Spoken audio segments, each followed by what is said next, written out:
Hello students, this is a Get to Know Arsenault video. I'm making this April 2025. It's spring break. I'm a professor here at SDSU. You probably figured that out by now. This is a video so that you can get to know me. And I'll be using this video for a while. I don't know how many semesters, but I might look a little different. Anyway, April 2025. Valley of the Gods is a place near Monument Valley. Came up here for a road trip. But okay, to get to know me. I've been teaching at San Diego State for a while. I started in 2007, was this 18 years, something like that, 17, 18 years. I study history of radio. I'm a big radio guy, really into radio. I also edit an academic journal, Journal of Radio and Audio Media. Before I became a professor, I worked professionally, built websites, worked for American Idol, worked for ABC and CBS and Fox briefly. That's when I did American Idol. Worked also news, but mainly entertainment, early web stuff. King of Queens, Everybody Loves Raymond, Touched by an Angel, that kind of stuff. Anyway, that was my professional career a long time ago. My last name was Arsenault, from Louisiana. It's a hat from Lafayette, Louisiana. My name is spelled A-R-C-E-N-E-A-U-X, A-R-C-E-N-E-A-U-X. Cajun French, not just French, Cajun French from Louisiana. Arsenault family has been in Louisiana for hundreds of years. My mom's Richard, also been in Louisiana for hundreds of years. Anyway, so if you spell my name, spell it correctly when you email me and you want to ask for some forgiveness, something like that. Okay, so anyway, I've been teaching here for 18 years. I'm Cajun. Radio. I've done projects in India, lived in India for a while, did a project in England, early Marconi stuff. I collect comic books, old comic books, Daredevil comic books, foreign language comic books, really into Star Wars. And anyway, that's enough about me. When I'm married, my wife is a filmmaker, Pakistani filmmaker, Sanan Keshki. Did a couple of projects. Our last big one was a Muslim matchmaker on Hulu. My son, who's right now, as of this recording, a student at San Diego State, Imran Arsenault. And until last November, I lived with my mother-in-law, Nano, we called her. She passed away, still kind of grieving with that. Anyway, so that's me. You get to know me, a little bit about my professional background, spell my name correctly, and there'll be another video that goes along with this that explains the class specifically. This is just to get to know me, so you know who I am and where I'm coming from. Hello students, this is the syllabus quiz portion of the lecture. I'm going to attempt to do this while walking my dog Rerun through my neighborhood. If you know that neighborhood near Lake Murray, where every street has a lake in the name, that's where I live. Okay, first up, JMS 200. What the heck is this class? Introduction to Contemporary Media. I think that's what it's called, or maybe Emerging Media in the Mediated Age. I don't know.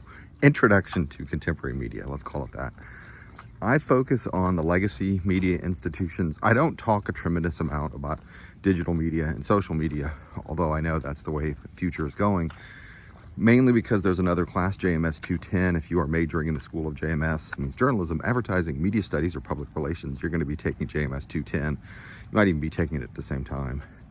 But I also think it's important to focus on the media industries of the past, because with the media, what's the dog doing over there? With the media, in fact, there he is.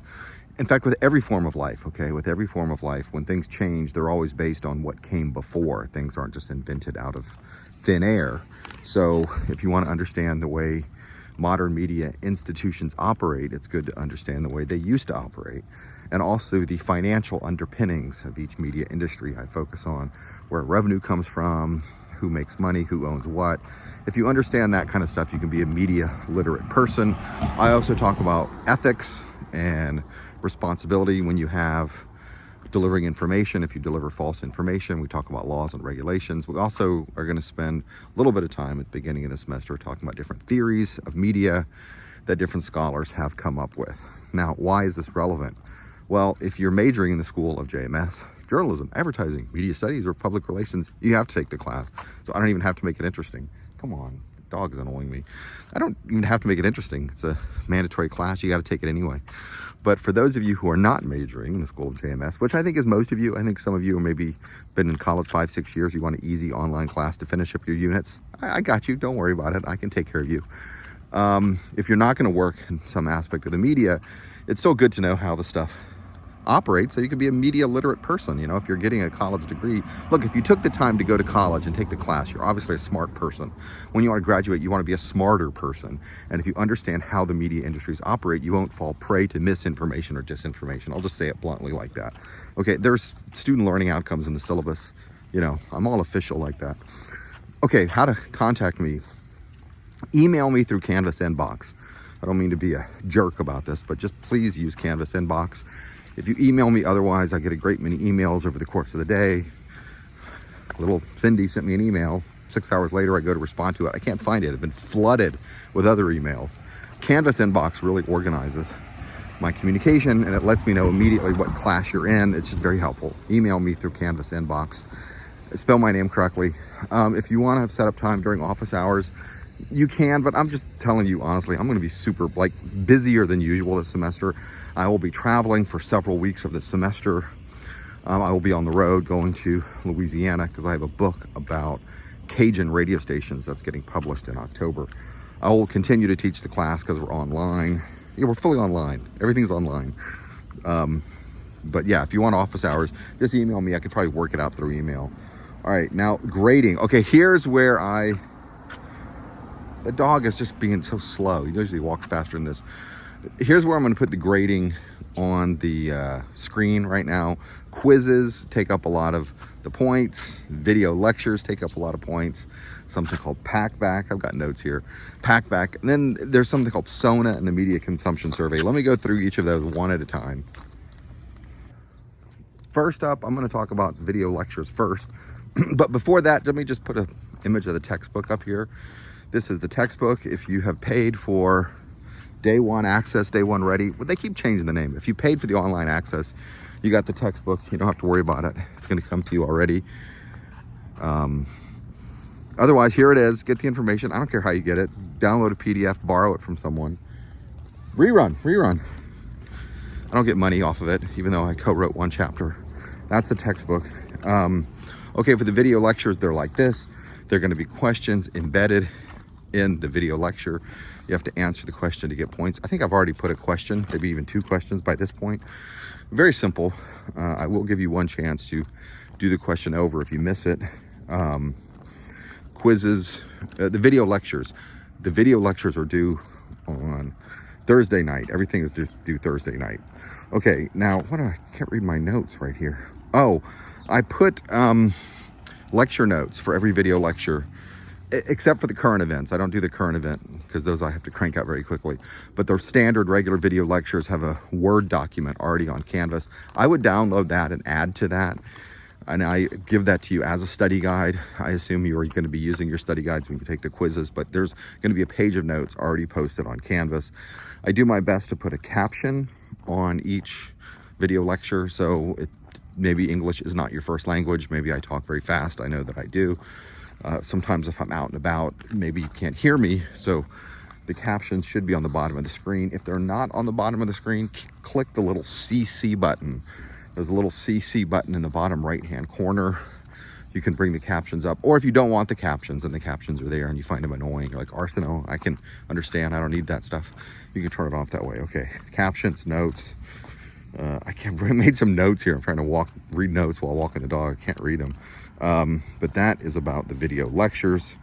Now for the current events video lectures, most of the video lectures I've gotten done in advance. Every week I do one new one called current events, stuff due, and then I'll give the date, stuff due September, whatever, stuff due October, whatever. You have 1 week to do that. I'll get that up on a Friday, and then you have till the following Thursday to complete that. Thursday is the due date for everything. Just tattoo that on your arm. Don't seriously. You guys got too many tattoos as it is. I'm joking. Just write it down in your day planner. Put a Post-it note on your fridge, or put a note on your phone if you do that, whatever. Everything is due Thursday midnight, 11:59 p.m., end of the day Thursday. The dog is really not being helpful to me at all right now. So that is the videos. And the current events, the ones that I'm doing while I'm traveling, I will incorporate my travels into the current events video lecture, so you can travel from San Diego to Lafayette, Louisiana, to New Orleans, to Houston, and then back home again with me when I do that. Okay, the quizzes. I know that's of great interest to students. The quizzes, I know the quizzes are of great interest to students. There's 20 questions, multiple choice. You do it online. It's timed in the sense of when you open it, you have 30 minutes to complete it. So you can't open it, pause it, and come back later. You can't open it, look at the questions, go look up the answers, come back later. You can use the study guide. You could use the notes I've given you. I don't want this to be a group effort. I mean, I don't mind if you use your textbook or the lecture notes I've given you, but just there's no point in doing this as a group effort, because I do want to test you a little bit and you guys to learn a little bit. So don't form a group chat where you share screenshots of the quizzes and things like that. That's just no point. The quizzes aren't even hard. If you've kept up with the class, if you've done all the video lectures, some of the questions will be reused. So it's just pay attention. You should be able to. There's no point in using AI to cheat on the quizzes. Like, really, they're not that hard. Oh, there's no final exam, 5 quizzes. Lowest one is dropped. Lowest one is dropped, okay? And the quizzes are going to be open first thing in the morning, 12:01 a.m. on a Thursday, and stay open till 11:59 p.m. Thursday night. So you could do it at any point within that time frame. If you miss one, if you oversleep, if you're traveling, that's the one we will drop. I drop one quiz grade. I do not reschedule the quizzes. Don't ask me. I missed it. I can take it late. Don't even ask me. The answer is no, because on Friday morning, quiz happens on a Thursday. By Friday morning, I have a video lecture, the current events videos up, where I will review quiz questions, the ones that a lot of people miss. So there's no way I can let you take a quiz on a Friday or Saturday when there's already a video up that reviews the answers. And then if you say, well, don't post the video with the answers. No, that's not fair to the other students. Just because you overslept or were traveling and you missed the quiz, that's the quiz you missed. I don't mean to be harsh, but this system really works. There's a lot of students in the class. This system works. Okay, Packback. Packback is the discussion board. You have to, not every single week, all the due dates are in Canvas. Come on, the dog is really bothering me. All the due dates are in Canvas, okay? On a week when a Packback is due, you have the deadline, Thursday, midnight, you got it, you know. Post a question, and then post 2 responses to your classmates. You have to write enough to get, oh, here we go. He's doing his business.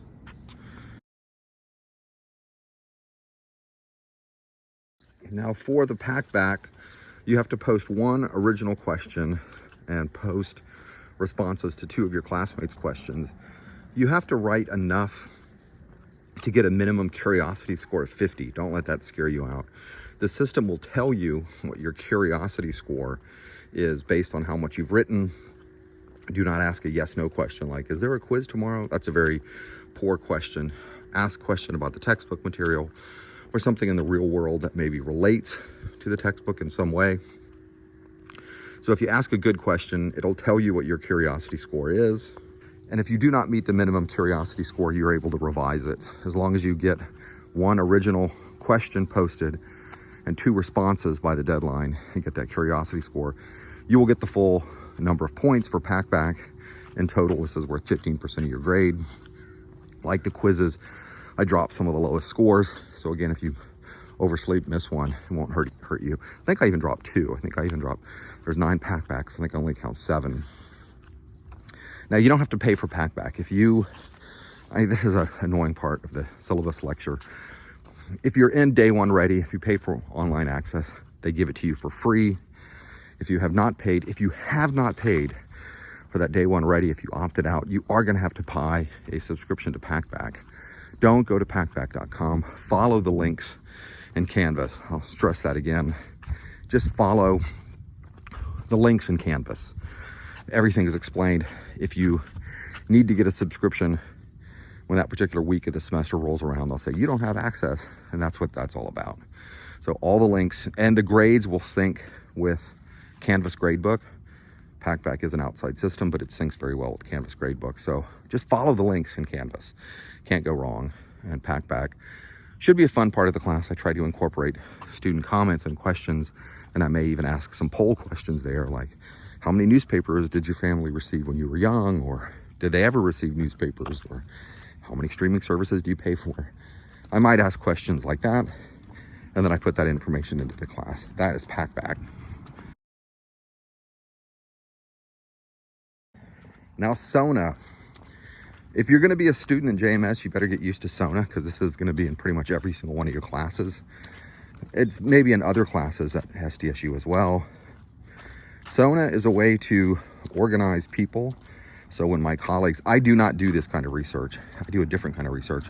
But when my colleagues say, what is the thoughts of young people in their 20s about cigarette smoking or immigration or whatever, they want to get a group of people together. They go to Sona. If you're in the class, you're going to be registered for a Sona account. Go online. I'll explain all of this online. There's like a separate explanation online. But you're just going to have to go to Sona, create an account, and then periodically you check in and they say, here's a research opportunity. You can take this survey. You can take this survey. I want you to do a couple of those, one big one or two small ones. You get a certain amount of credit for doing that. And then at the end of the semester, this is worth part of your grade, very small part of your grade. At the end of the semester, people from Sona contact me and they say, hey, here's who did it, and they give me your red ID number, and then it automatically goes into Canvas gradebook. So you don't have to email me on this. In fact, I don't run Sona. If you have a question about Sona, you got to contact those people. Maybe I'll put the email address on the screen right here. So that's Sona. It should not stress you out. It's very easy. And sometimes it's kind of interesting to learn what kind of research professors and graduate students at San Diego State are doing, and that's how you find out through Sona. Then the media consumption survey. This is a fun thing. I just want you to do it at the beginning of the semester because we're so many people. I don't know, a couple hundred, like hundreds of people. What are your favorite movies, favorite TV shows? Do you like The Office? Do you like Interstellar? I don't want to put ideas into your head. Do you like Usual Suspects? Do you like Tarantino films or Wong Kar-wai films? Or maybe you like Kurosawa, or maybe you like anime. Find out, and then I want to know the music you like. You guys like this weird music, like these SoundCloud rappers and people like that, mumbling rappers. Just let me know what you like, okay? That is, again, worth a few points. And none of this, let me just add this, because I meant to say this. Come on, dog. Don't use AI. I mean, for this class, I use AI. When I'm making the video lectures, I sometimes will use AI, and I will acknowledge where I've used it. It's okay as a supplement. It's okay as an assistant, but I think too many people are relying on it not to help them edit or help them fix something. They're using it as the first draft. They're sort of outsourcing their human intellect to it. That's what I get concerned about. And this class is really so simple. If you just keep up, stay engaged, don't use AI to write discussion board posts. Don't use it to cheat on the quizzes. You're cheating yourself, and it's really not that hard. It's really not that hard. So again, I know I'm being a bit of a hypocrite because I am using AI to help me with the video lectures and such, but I will acknowledge that, and I want you to just be very, very careful when your other classes. If you're using AI, make sure you're using it as a supplement, not as a replacement. And make sure you double check everything that comes out, because that thing can make mistakes. So I talked about how to contact me, spell my name correctly. I'm traveling. Everything is due on Thursday. Packback is worth 15% of your grade. Quizzes are worth a lot. Just keep up. See the syllabus when the quizzes are due. Do the video lectures. I make them as engaging as possible. Video lectures have a Word document on Canvas. Sona, that's something else. That's explained in the syllabus and explained on Canvas, but you do need to do that. And the media consumption survey is just something fun to do. There you go. And I managed, I think, get this off. And I see a garbage can, so I can throw away the dog's business right here, and now I'm done.